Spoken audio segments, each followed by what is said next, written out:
विश्व द्विवेदी और स्वागत है आपका हमारी खास पेशकश चुनावी चर्चा में।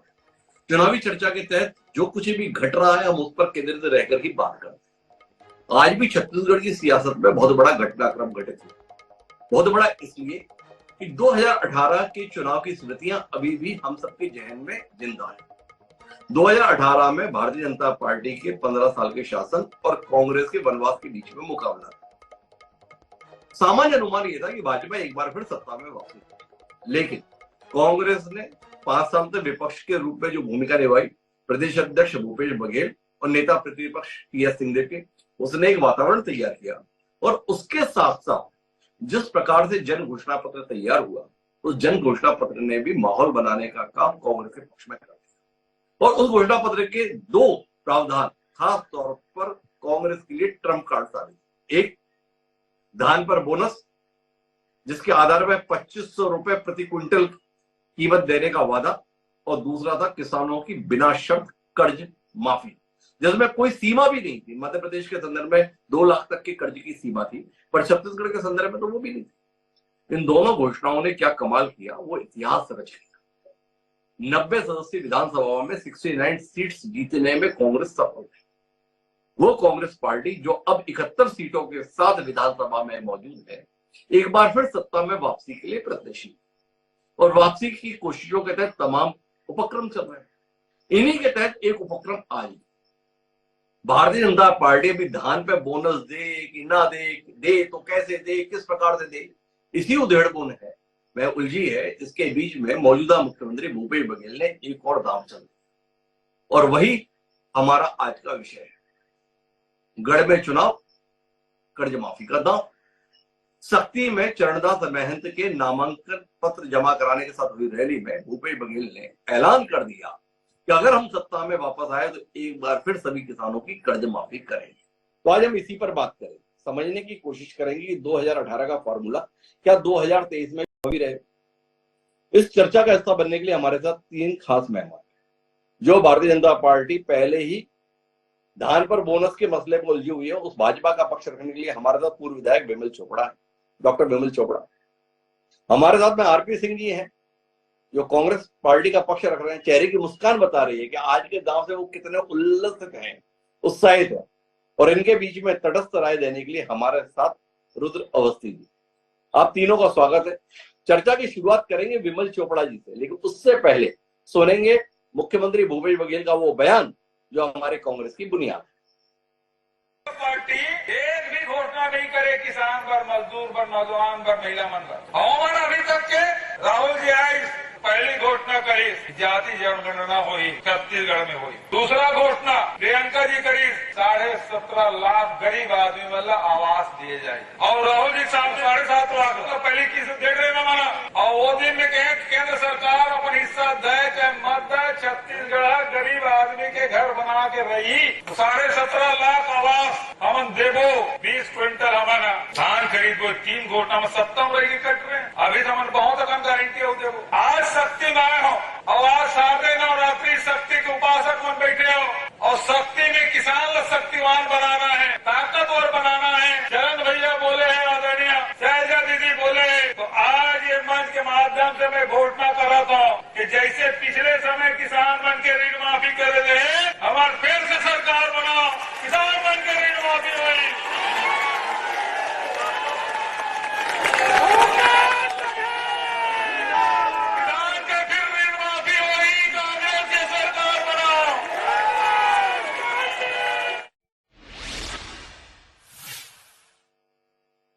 तो विमल चोपड़ा जी मेरे साथ है। विमल जी, क्या हो रहा है आपके साथ? आप तो अभी धान पर बोनस देंगे कि नहीं देंगे, देंगे तो किस तरीके से देंगे, किस रास्ते से देंगे, इसके बीच में एक बार फिर भूपेश जी बोल गए जितने भी किसान हैं उन सबकी कर्ज माफी कर देंगे। जी विमल जी। जी हिमांशु जी, ऐसा है, भारतीय जनता पार्टी का घोषणा पत्र आया नहीं है, और भारतीय जनता पार्टी अपने घोषणा पत्र में क्या घोषणा करती है इसका हम सबको इंतजार करना पड़ेगा। और मैं दावे से कह सकता हूं कि कांग्रेस के घोषणा पत्र से 20 भारतीय जनता पार्टी का घोषणा पत्र होगा जो जन आकांक्षाओं को पूरा करेगा। दूसरी बात, मैं एक चीज इसमें कहना चाहता हूं, ये मुख्यमंत्री जी जो घोषणा कर रहे हैं ये एक मुख्यमंत्री के बतौर कर रहे हैं कि कांग्रेस नेता के बतौर कर रहे हैं? यदि ये कांग्रेस नेता के बतौर कर रहे हैं तो कांग्रेस के अध्यक्ष कहाँ है? कांग्रेस की घोषणा पत्र समिति कहाँ है? क्या ये सब बेमानी है कि कांग्रेस ने घोषणा पत्र समिति का गठन किया है? कांग्रेस के अध्यक्ष दीपक बैठ जो है उनके मुंह से आवाज नहीं निकल रही। यदि ये कांग्रेस का घोषणा पत्र है तो इसको या तो घोषणा पत्र समिति को करना चाहिए या कांग्रेस के अध्यक्ष को करना चाहिए। क्या ये सब आज जो है अप्रासंगिक हो गए हैं? और यदि मुख्यमंत्री एक मुख्यमंत्री के बतौर इसकी घोषणा कर रहे हैं तो ये आचार संहिता का उल्लंघन है कि एक मुख्यमंत्री चुनाव के समय जो है एक मंच से सार्वजनिक रूप से ऋण माफी की घोषणा कर रहा है। आप ये दो चीजों में बताइए कि आप किस चीज को करना चाहते हैं, किस प्रकार से आप किस नेता की हैसियत से जो है ये घोषणा कर रहे हैं। दूसरी बात बता दो, जातिगत जनगणना को बोल रही है कांग्रेस। क्यों 5 साल में जातिगत जनगणना क्यों नहीं कराई कांग्रेस ने? क्या उनको अधिकार नहीं था? बिहार में नीतीश कुमार ने जातिगत जनगणना कराई और आप सरकार में हो और अगली सरकार का इंतजार क्यों कर रहे हैं आप कि हम अगले बार आएंगे? क्यों आप पिछले सबसे जातिगत जनगणना नहीं करा सकते थे? सिर्फ आप राजनीतिक लाभ के लिए कर रहे हैं। आपने शराबबंदी का एक बहुत बड़ा वादा किया था आपने यहाँ के महिलाओं के साथ, यहाँ के गरीब लोगों के साथ कि हम शराबबंदी करेंगे। क्या हुआ वो शराबबंदी के वादा था आपका? क्यों? क्योंकि आपको शराबबंदी नहीं करने के कारण 2200 करोड़ का घोटाला करने को मिला, इसलिए आप शराबबंदी नहीं कर रहे हैं। आप अपने वादे पूरे कीजिए जो 36 वादे किए थे आपने। क्या आपने संविदा कर्मचारियों का नियमितीकरण कर दिया? क्या आपने संपत्ति कर आधा कर दिया? क्या आपने चिट फंड कंपनियों का पैसा जो है वो वापस दिला दिया? क्या आपने भूमिहीन किसानों को पट्टा दे दिया? क्या आपने शहरी क्षेत्र में जो आवासीय लोग हैं उनको पट्टा पूरा कर पाए, आप दे पाए? चुनाव के समय आप कुछ पट्टा बांट दिए, उससे नहीं होने वाला। आपका लोकपाल विधेयक का है, लोकपाल बिल ला पाए? क्यों नहीं ला पाए आप? क्योंकि आपके विमल चोपड़ा जी कहाँ उलझ रहे हैं? क्या कर्ज माफी पर बोलने के लिए कुछ है नहीं क्या आपके पास? आपको भी पता है कि 2018 के चुनाव में कितना भारी पड़ा था कांग्रेस का ये दोनों वादे, एक धान पर बोनस और दूसरा कर्ज माफी। व्यक्ति अनुभव से सीखता है, अतीत के अनुभव भविष्य के लिए राह दिखाते हैं। अब आप इसमें उलझे रहेंगे, ये भूपेश जी क्यों कर रहे हैं, दीपक बैच क्यों नहीं कर रहे हैं, कांग्रेस क्या है, या आप अपने नेतृत्व को बताएंगे भाई कुछ ध्यान रखो छत्तीसगढ़ का, ऐसे बात ना बनेगी? या आपको लगता है कि ये अपनी घोषणाएं करते रहे तो भी आपकी बात बन जाएगी? मुद्दे की बात ये बताओ विमल चोपड़ा जी। बिल्कुल, इस पर भारतीय जनता पार्टी ने गंभीरता से विचार किया है। देखिए, कांग्रेस का भी घोषणा पत्र आया नहीं है और भारतीय जनता पार्टी का भी नहीं आया है, तो इसमें इंतजार करना पड़ेगा। और भारतीय जनता पार्टी ने किसानों के बारे में इस बार बहुत ज्यादा चिंतन किया और आपको मैं दावे से कह रहा हूँ क्या आप भारतीय जनता पार्टी के घोषणा पत्र का इंतजार कीजिए कि किसान से लेके हर वर्ग जो है उस घोषणा पत्र में भारतीय जनता पार्टी के वादों से लाभान्वित होगा। इस बार डॉक्टर विमल चोपड़ा आश्वस्त कर रहे हैं, उम्मीद जगा रहे हैं। अरे रुकिए तो सही, हमारा घोषणा पत्र भी आया कहाँ है? इनसे 21 ही होगा। आरपी सिंह जी, मुझे तो भय पैदा हो गया आपके संदर्भ में। भाई आप घोषणाओं की इतनी जल्दबाजी में क्यों है? भाई भाजपा का घोषणा पत्र आया नहीं, उससे पहले आप अपनी घोषणाओं की दरातर सिलसिला बनाए हुए हैं। मुख्यमंत्री जी भी बता रहे हैं, देखो राहुल जी आए तो ये कह के गए, प्रियंका जी आए तो ये कह के गए, अब भूपेश जी ने भी अपनी तरफ से कह दिया। इतनी जल्दी क्या है भाई? और अगर ये सारी चीजें भाजपा के घोषणा पत्र में आ गई तो आपको क्या होगा? आरपी सिंह जी, विमल चोपड़ा जी बता रहे हैं, रुको तो सही। देखिए हिमांशु जी, भारतीय जनता पार्टी का कोई भी नेता, चाहे विमल चोपड़ा जी हो, चाहे अजय चंद्राकर जी हो, चाहे सुनील सोनी जी हो, मैं सबको देख रहा था अभी, एक भी नेता ने इस बात का स्वागत नहीं किया कि हम फिर से किसानों का कर्ज माफ करने जा रहे हैं। तो ये बताता है कि किसानों को प्रति इनके मन में कितनी नफरत है। आपने बोलने के लिए लगभग 5 मिनट का समय दिया, लेकिन विमल चोपड़ा जी के मुख्य किसानों के समर्थन में एक शब्द नहीं निकला। ये वही सरकार है जहां हम देखते थे कि रोज औसत 4 किसान आत्महत्या करते थे और डॉक्टर रमन सिंह जी के 15 वर्षों के कार्यकाल में लगभग 22,000 किसानों ने यहाँ पर आत्महत्या की थी। मुझे इस बात की बड़ी संतुष्टि है कि इस राज्य में हमारी सरकार बनने के बाद एक भी किसान ने कर्ज के चलते आत्महत्या नहीं की। हमने पिछली बार लगभग 19 लाख किसानों का 10,000 करोड़ रुपए कर्ज माफ किया था, और इस बार एक मोटा मोटा जो अनुमान है वो लगभग 22 लाख किसानों को हम कर्ज से मुक्ति दिलाने जा रहे हैं। ये मैं बीच में रोकना चाहता हूँ बहुत विनम्रता के साथ में, और एक सवाल आपसे करना चाहता हूँ।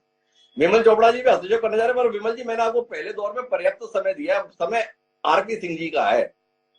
पर मैं आरपी सिंह जी जानना ये चाहता हूं कि आपने तो ये बताया कि भाई आपकी सरकार तो किसानों की हितैषी सरकार है, और आपकी सरकार के आने के बाद किसानों की तो काया पलट हो गई है। आप ये भी दावा करते हैं कि इसके बाद तो खेती लाभ का धंधा आपने बना दिया है। आप ये भी बता दें कि कई लोग वापस किसानी करना शुरू कर गए हैं। जब इतना सब कुछ अच्छा खेती किसानी में हुआ, तो ये किसान फिर से कर्जदार कैसे हो गया? भाई इस प्रदेश का किसान तो कर्ज मुक्त हो गया था 2018 में, और उसके बाद सारे काम आपने अच्छे किए, इसके बावजूद भी किसान फिर से कर्जदार है। और पहले 19 लाख थे, अब 22 लाख हो गए, आप बता रहे हैं। ये कैसा अच्छा किया आपने जिसमें 22 लाख लोग फिर से कर्जदार हो गए? जो बहुत अच्छा सवाल आपने पूछा, आपको बहुत बहुत धन्यवाद। आपके सवाल के जवाब पहले मुझे एक रोचक किस्सा याद आ गया। जब माननीय मुख्यमंत्री जी शपथ लिए मुख्यमंत्री पद के, तो आपको याद होगा कि 3 घंटे के अंदर कर्ज माफी हो गई। और भूपेश बघेल जी मूलतः किसान हैं, लेकिन राजनीति में व्यस्त होने के चलते वो खुद किसानी नहीं कर पाते हैं, तो उनके पुत्र और उनकी पत्नी पूरी खेती को संभालती है। मुझे याद है मुख्यमंत्री बनने के बाद एक बार जब उनके घर गया भिलाई, तो उनके बेटे चेतन ने बघेल से पूछा कि आपका कितना कर्जा माफ हुआ है। उन्होंने कहा कि पापा जी के मुख्यमंत्री बनकर कर्ज माफी करने से सबसे ज्यादा नुकसान मुझे हुआ है, क्योंकि मैंने इस वर्ष कर्ज लिया ही नहीं था। क्योंकि हर बार फसल से पहले किसान कर्ज लेता है, और धान के जब पैसे मिलते हैं उसे ले आके पटाता है। एक सामान्य परिपाटी है, इसमें संपन्न किसान भी कर्ज लेते हैं और आम किसान भी कर्ज लेते हैं।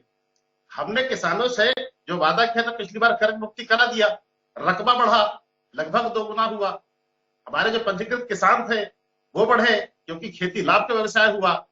तो कर्ज तो हर किसान लेता है, फसल के लिए, बीज के लिए, और ये परंपरा है कि जब फसल कट जाती है, धान बिक जाता है, पैसा आ जाता है, तो वो कर्ज को फिर से रीपे कर देता है। तो मुख्य बात ये नहीं, मुख्य बात ये है कि भारतीय जनता पार्टी की तरफ से अभी भी इस बात का स्वागत जो है किसी ने भी नहीं किया है। अब मैं समझता हूं आने वाले समय में क्या होगा, भारतीय जनता पार्टी के मित्र ये सवाल उठाएंगे कि ये बार बार कर्ज माफी करके आप किसानों की आदत खराब कर रहे हैं, अब किसान कर्ज नहीं पटाएगा। तो मैं एक छोटा सा सवाल पूछता हूं कि 18 अगस्त को एक अखबार हमने पढ़ा, अभी मैं नाम लेना नहीं चाहता, उसमें लिखा है कि मोदी सरकार के आने के 10 वर्षों के अंदर लगभग 25 लाख करोड़, 10 लाख करोड़ रुपया पब्लिक बैंक के और 14,95,हजार करोड़ रुपए कमर्शियल बैंक के, लगभग 25 लाख करोड़ रुपया कर्ज पूंजीपति मित्रों का मोदी जी ने माफ किया है। इस पर हाय तौबा क्यों नहीं बचती? क्या इस पर सवाल नहीं पूछा जाना चाहिए? अगर हम किसानों का 10,000 करोड़ कर्ज माफ कर देते हैं, तो आपको इससे दर्द क्यों होता है? इस देश का किसान ना आप विषय को भ्रमित मत कीजिए, मेरे सवालों में कायम रहिए। आपने बताया कि देखिए कर्ज की तो ये सामान्य रीत है कि फसल से पहले किसान कर्ज लेता है, फसल आने के बाद कर्ज चुका देता है। भाई कर्ज माफी तो मूलतः प्रावधान शासन के द्वारा या पार्टी के द्वारा इसलिए था कि किसान लंबे समय से कर्ज के बोझ से जो करहा रहा है, उसे एक बार कर्ज मुक्ति के माध्यम से तनाव मुक्त कर दिया जाए। अगर मामला इतना ही सरल है कि फसल आने से पहले कर्ज लेना, फसल आ जाने के बाद में मुनाफे के साथ में जब आपकी फसल की कीमत मिल जाती है तो उससे कर्ज पटा देना। अगर मामला इतना सरल है, केवल अभी की फसल के संदर्भ में कर्ज लिया गया है, तो फिर कर्ज मुक्ति की जरूरत क्या? सवाल है ना आरपी जी। कर्ज माफी तो इसलिए थी पिछली बार कि छत्तीसगढ़ में किसानों का जीवन वाकई कष्टपूर्ण, अब किस लिए? अगर मामला इतना ही सरल है जितना सरल आप बता रहे हैं। डॉक्टर रमन सिंह जी जब मुख्यमंत्री थे, तो आपको ध्यान होगा आरबीआई की एक रिपोर्ट थी जिसमें कहा गया कि छत्तीसगढ़ के 37.7% लोग गरीबी रेखा से नीचे रहते हैं। हमारी सरकार आने के बाद मोदी जी की सरकार के नीति आयोग की रिपोर्ट है कि पिछले 5 वर्षों में 40 लाख लोग गरीबी रेखा से ऊपर आए।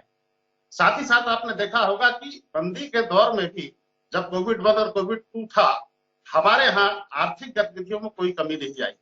व्यापार हमारे यहाँ राज्य में बाकी राज्यों की तुलना में बहुत ज्यादा फैलता और बढ़ता रहा। तो अगर किसान खुशहाल होता है तो पूरी अर्थव्यवस्था खुशहाल होती है। वो सबसे बड़ी बात यह है मंत्री जी कि हमारे राज्य की 72% आबादी वो खेती किसानी पर निर्भर है। अगर हम उसको मदद करते हैं, उसको मजबूत करते हैं तो पूरा अर्थव्यवस्था मजबूत होती है।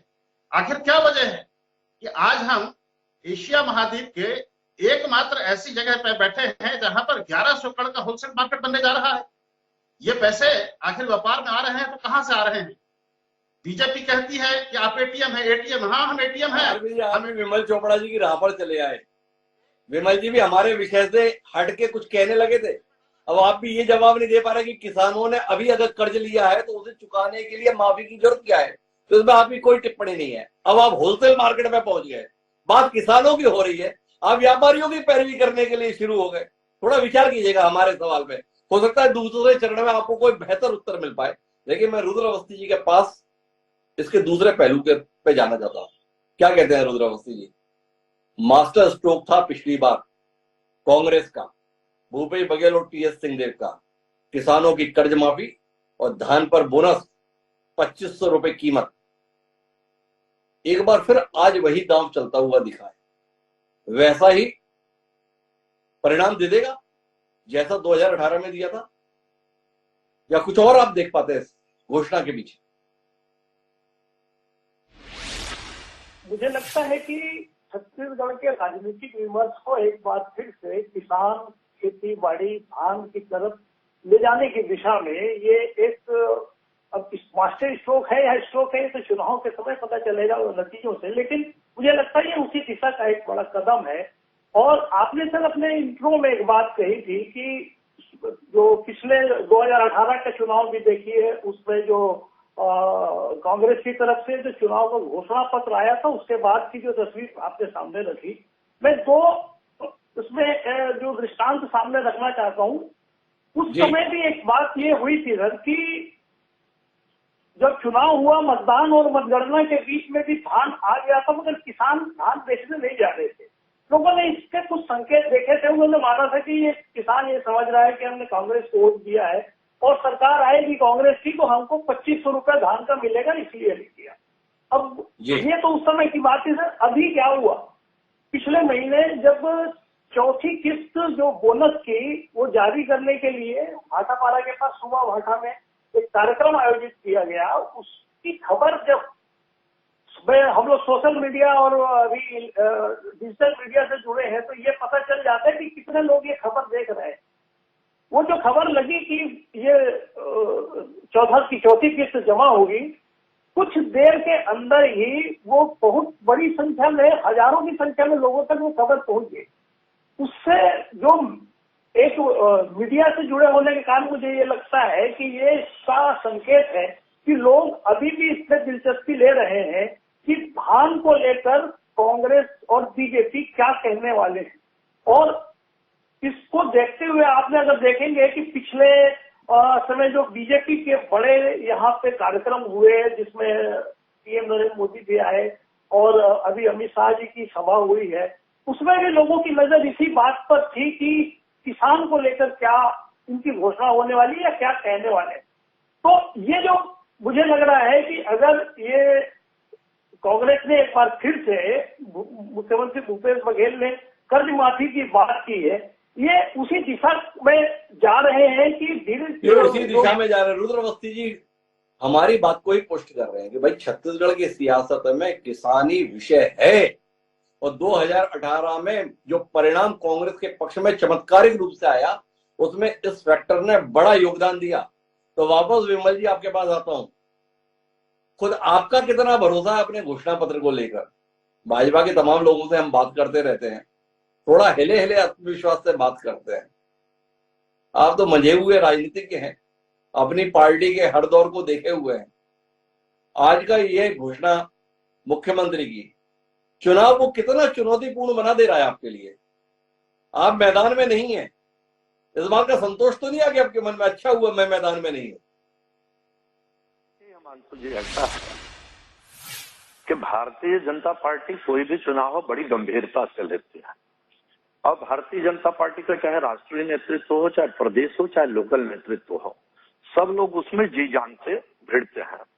और भारतीय जनता पार्टी ने अपनी घोषणा पत्र समिति बनाई और घोषणा पत्र समिति के जो संयोजक सह संयोजक हैं, इन लोगों ने हर विधानसभाओं में दौरा किया और उस दौरे में एक बात प्रमुखता से आई, सभी लोगों ने रखा कि किसान केंद्रित हमारा घोषणा पत्र होना चाहिए। इस बात को लेकर के हर जो कार्यकर्ता है वो अपने नेतृत्व से बात कर रहा था और हमारे नेतृत्व ने यह आश्वासन दिया है कि आप इस बात की चिंता मत कीजिए कि आपको कहीं किसी प्रकार से गांव में या किसान के बीच जाने में किसी प्रकार की हिचक होगी। भारतीय जनता पार्टी का जो घोषणा पत्र होगा उसका इंतजार कीजिए। हमारा घोषणा पत्र टुकड़ों में नहीं आने वाला है कि हम आज ये कहेंगे कल ये मैं तो ये बात आपसे आपकी मदद के लिए पूछ रहा हूँ ना भाई। पर अभी तक आप जितना ध्यान केंद्रित कर रहे थे बातचीत में, जो लगता था वो धान पे बोनस के संदर्भ में आता था। ये कर्ज माफी को तो आप अतीत मान के भुला चुके थे। अब आज भूपेश बघेल जी की जो ये घोषणा है, ये आपको अपनी रणनीति पर पुनर्विचार के लिए बाध्य करेगी, या आपको लगता है ये घोषणा कोई काम नहीं करेगी, इसका कोई परिणाम नहीं होने वाला? घोषणा तो काम करेगी, घोषणाओं का असर तो होगा, इसमें कोई दो मत नहीं। अभी जैसे कि आरपी सिंह जी बोल रहे थे कि भारतीय जनता पार्टी ने स्वागत नहीं किया, तो हमने निंदा कहाँ की है? कोई निंदा की है क्या हमने कि ये घोषणा गलत है, सरकार को नहीं करना चाहिए? हम विमल जी की बात को आगे बढ़ाते हैं। भाजपा ने बिल्कुल इसमें प्रतिक्रिया दी है, प्रदेश अध्यक्ष अरुण साहब ने प्रतिक्रिया दी है, सम्माननीय अजय चंद्राकर जी ने प्रतिक्रिया दी है, और उन्होंने जानना चाहा आरपी सिंह जी, कर्ज माफी किसकी, कौन से ऋण की, केवल अल्पकालिक ऋण की या दीर्घकालिक ऋण की, राष्ट्रीयकृत बैंकों का भी, निजी बैंकों का भी, या कुछ ही बैंकों का भी? सवाल है उनके उत्तर दीजिए ना, स्वागत कर लेंगे, ऐसा विमल जी बोल रहे हैं। मैंने कहा ना कि सबकी छाती पर सांप लौट रहा है, कोई भी स्वागत करने के लिए सामने बढ़ के नहीं आ रहा है, सवाल पे सवाल पूछे जा रहे हैं। अरे भाई, जिन 19 लाख किसानों के 2018 में 10,000 करोड़ रुपए के कर्ज माफ हुए थे, वो कौन से कर्ज थे? क्या आपको नहीं पता? मैं ही वो आदमी हूं जिसने राजीव भवन में भारतीय जनता पार्टी के तमाम नेताओं और विधायकों की सूची सार्वजनिक की थी कि किसका कितना कर्ज माफ हुआ है। मुझे अच्छे से याद है कि पूर्व कृषि मंत्री चंपू साहू जी को मैं बहुत धन्यवाद देता हूं, उन्होंने साफ गोई के साथ स्वीकार किया था कि हाँ, मेरा इतना कर्जा माफ हुआ है।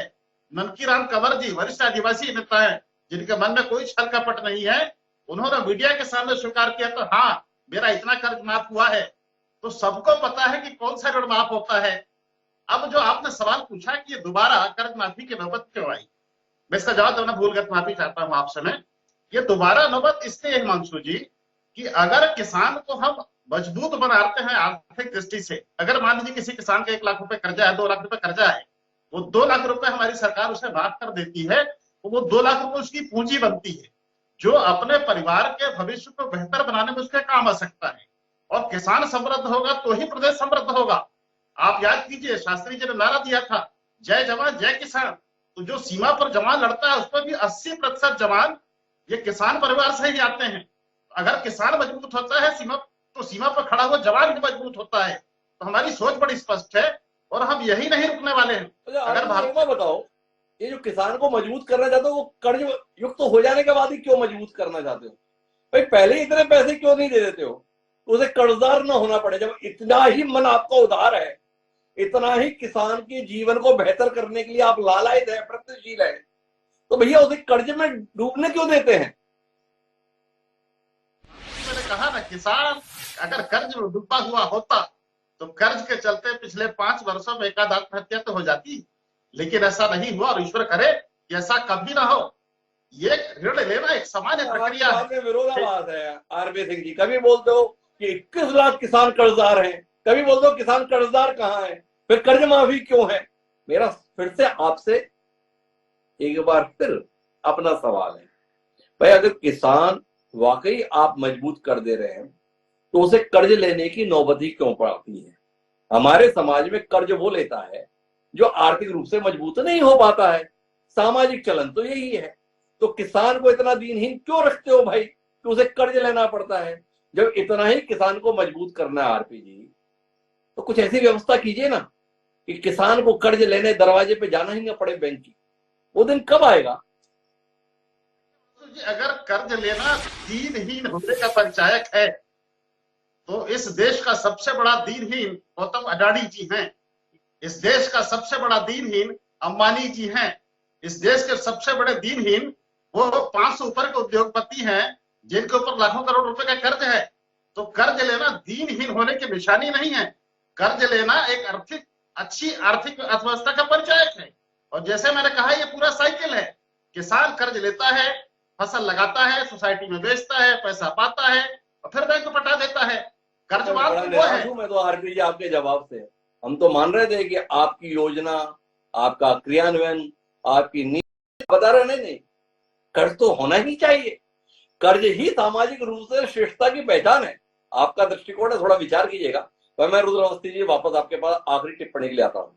क्या आज का मुख्यमंत्री का ये ऐलान भारतीय जनता पार्टी को बीच चुनाव में अपनी रणनीति बदलने के लिए बाध्य करेगा? क्या यह वाकई एक मास्टर स्ट्रोक फिर से साबित तो ना हो जाएगा? क्या भारतीय जनता पार्टी इसकी अनदेखी कर सकती है? ये सीधा सवाल। सर, ऐसा है कि ये मुद्दा इतना प्रभावी है, इसका कारण है कि 75% जो आबादी है छत्तीसगढ़ की, वो किसानी के भरोसे बसर करती है। और अगर उसको वोटर के नजरिए से देखें तो ये निश्चित रूप से किसी भी ऐसे समूह को, ऐसे वर्ग को जिसके हित में इस तरह की बात की जा रही है, तो दूसरी पार्टी को भी निश्चित रूप से सोचना पड़ेगा कि वो भी इसके जवाब के बतौर कोई बात सामने रखे, वो इस तरह की कोई चीज रखे जिससे वो उसको प्रभावित कर सके। क्योंकि ये जो वर्ग है वो लंबे अरसे के बाद ये देख रहा है कि पूरा राजनीति उसके आसपास केंद्रित होती चली जा रही है, तो वो भी फैसला करेगा। तो इससे कोई इनकार नहीं कर सकता कि उनके सामने जो मुद्दे रखे जाएंगे, चाहे जैसे धान खरीदी को लेके भी इसके पहले रखा गया कि पहले 15 क्विंटल की धान खरीदी होती थी, अभी आखिरी दौर में सरकार ने 30 क्विंटल धान खरीदने की बात रखी है।